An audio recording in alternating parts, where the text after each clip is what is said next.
Dober dan, pozdravljen spet na kanalu Greg Skord, Gregor tukaj spet z vami, plus enega pomočnika imam tukaj, rečemo, da bo srečo prinesel. Zakaj? Zato, ker je danes prva tekma rednega dela sezone za ekipo Dallas Mavericks, se pravi Luko Dončića, proti Atlanti Hawksom, Traeju Youngu, če tako rečem. V bistvu spet bomo lahko spremljali tale dvoboj, ki je tako opevan z svojim razlogom. Jasno, da menjavo na samem draft, se pravi na draft noči, menjava, ki jo bo zaznamovala do konca NBA karier. Meni je tale dvoboj iz tega zornega kota še toliko bolj zanimiv, verjamem pa, da tudi vam.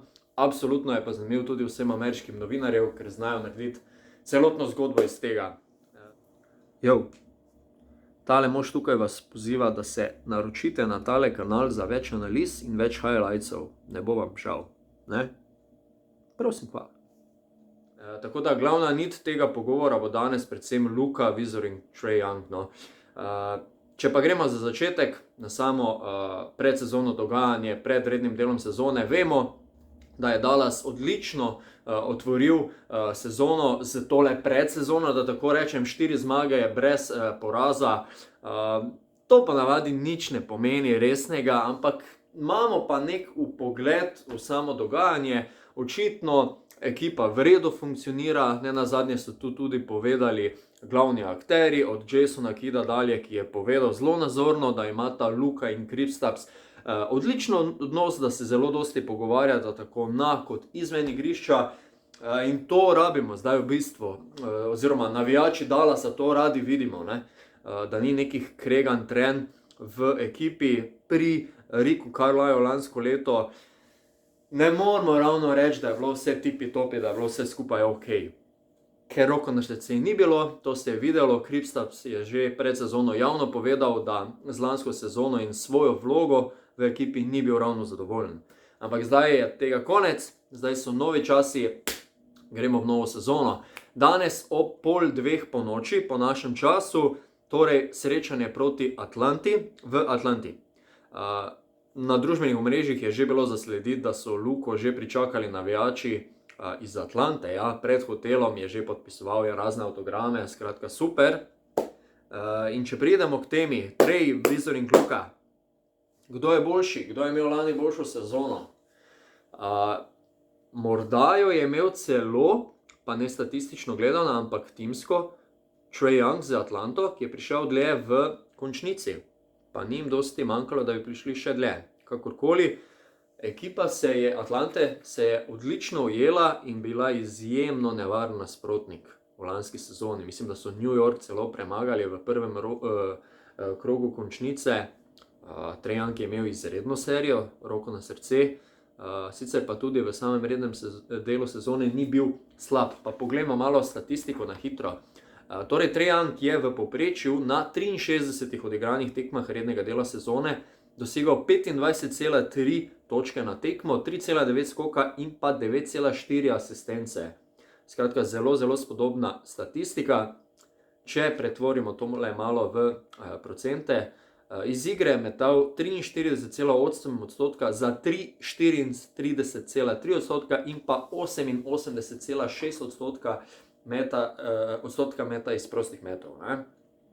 Tako da statistično gledano zelo, zelo dobra sezona Trae Younga. Pa še ena zanimivost, ki je v bistvu nisem vedel predtem. Trae je celo malenkost starejši od Luke. Skratka, nista ista letnika, tega v bistvu nisem niti vedel. Je pa bistveno manjši od Luke. Trae Young je namreč velik samo 1,85 m. Ko sem se nazadnje pogovarjal z Urbanom Klaužarjem, našim mladim velikim košarkarskim upom, ga ravno to žene naprej. Mi je omenil, vsaj Trae Young je tudi zelo majhen, pa lahko igra na najvišjem možnem nivoju. Tako da 1,85 m za košarko res ni nič posebnega, zraven tega pa ima le 74 kg. Tako da vemo, da njegova igra sloni pač nekje drugje. Če gremo na Luko oziroma njegovo statistiko v tem primeru, Luka je v lanski sezoni na 66 tekmah, dober dan, lahko jaz zdaj govorim? Samo malo, Samo malo. Hvala. Skratka, Luka je na 66 tekmah dosegal 27,7 točke na tekmo, ob tem pobral 8 skokov in pa 8,6 asistence na srečanje. Zdaj, če to pretvorimo v odstotke, še pri metu iz igre, 73% met iz prostih metov, 47,9% met iz igre in pa 35% met za 3 točke. Če naredimo hitro primerjavo, Luka je uspešnejši pri številu točk oziroma procentu točk, skokih in pa slabši v asistencah. Hkrati je pa tudi boljši pri metu iz igre in pa pri metu iz črte za 3 točke, medtem ko je neprimerno boljši Trae Young pri prostih metih, kar mislim, da je velika rezerva še v igri našega Luke, no. Vse ostalo krene naprej z današnjim dnem, z današnjim srečanjem. Zdaj, kaj pričakovati? Upajmo, da se lahko Dallas nasloni na srečanja iz predsezone. Spravi, da unovčijo te 4 zmage, ki v bistvu ne pomenijo absolutno nič, ampak dajmo začeti z neko pozitivno noto, dajmo začeti zmago. Kje jaz vidim prednosti danes v današnji tekmi? Kristaps Porzingis, številka 1. Da malo uresniči te napovedi že od samega začetka. Se pravi, napovedi Jasona Kidda, da je nekdo, na katerega se bojo bolj zanesli. Luke Dončića, da je in a better place, je pač komentiral zdajle v primerjavi z lansko sezono igro Kristapsa, da je boljši. Torej, Kristaps s kakšno številko oziroma več številkami je več, kar se tiče poentiranja, ne vem, skokov, predvsem skokov s svojo višino. Skratka, da da nekaj več. Luka, verjamemo, da bo dal svoje 30 točk, par asistenc, vsaj nekaj takšnega se pričakuje. In pa ostali seveda, Tim Hardaway Jr., neka tretja zvezda, bomo videli in tako naprej. Pa saj vemo, da lahko James Brunson ima solidno sezono za sabo in pa pred sezono je napovedal, da bi lahko bil dodatni člen v postavi Dallasa. Na drugi strani je potrebno ustaviti Younga, kolikor se bo le dalo. Mislim, da bo Finney Smith tukaj prednjačil pri njegovem branjenju.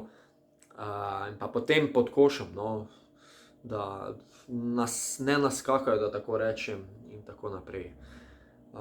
Mogoče boste nekateri rekli, to je samo prva tekma, pa to je samo ena tekma od 82 rednega dela sezone, zato sem se pa bolj osredotočil na Traeja in Luko, ki nekako vodita to igro obeh moštev, katerih medijska pozornost je najbolj na teh dveh fantih, seveda, kot sem že omenil prej, zaradi tega in onega na začetku, kaj se je dogajalo na draftu. Skratka, ob 1:30 danes zjutraj štartamo, žal sta Vlatko Čančar in pa Goran Dragić s svojima moštvoma danes izgubila, oziroma, se opravičujem, Vlatko Čančar je seveda zabeležil zmago z Denverjem proti Phoenixu, medtem ko pa je Toronto z Dragićem žal izgubil uvodno srečanje. Tako, nič, imate vi kakšen komentar spodaj, bom zelo hvaležen. Imate morda vi kakšno pripombo na kakorkoli, kaj mislite, kaj lahko pričakujemo danes v celotni sezoni od Luke, od Kristapsa, kakorkoli. Pozovem vas, da tole komentirate spodaj, zelo pomembna zadeva. Če še niste morda naročeni na tale kanal za analize, za highlightse in pa vso ostalo zanimivosti o košarki, naročite se na kanal, nič vas ne stane, samo klik na rdeč gumb in to je to, zvonček, ki pa se zraven pojavi, pa vas takoj obvesti o novih zadevah.